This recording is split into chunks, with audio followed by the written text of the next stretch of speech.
I want to share with you a story.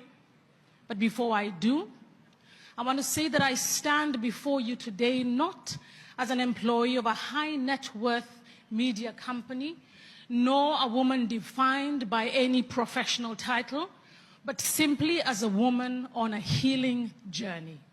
The reflections I share with you today are deeply personal. They're drawn from my own experiences and my insights, and they speak to the human journey beyond external achievements.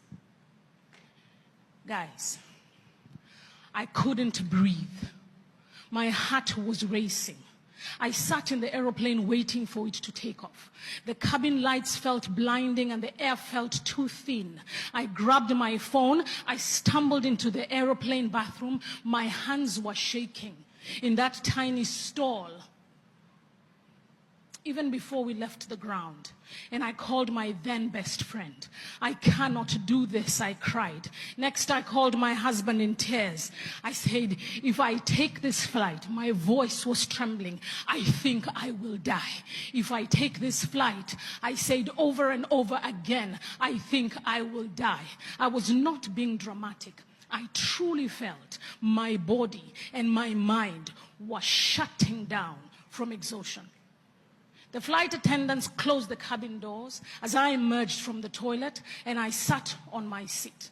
And then suddenly I stood up again and I walked to the front of the airplane. One look at my face and the head purser knew something was wrong.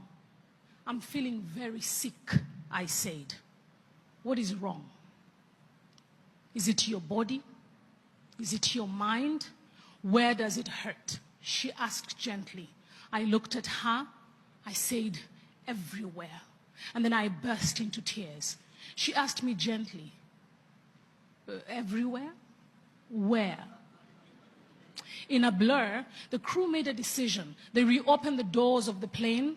My suitcase was pulled from the overhead bin as I sat on the jump seat, cheek wet with tears. Everybody staring. I was sobbing hysterically as they found a wheelchair and carefully placed me on it and wheeled me out. I was utterly depleted and I was deeply, deeply embarrassed. Finally, when he got me home and I walked through the door, I didn't even have the strength to speak to my kids. I walked past my husband, literally on all fours. I crawled up the stairs, collapsed into bed, and slept for 3 days straight. This was my first real experience with burnout. It had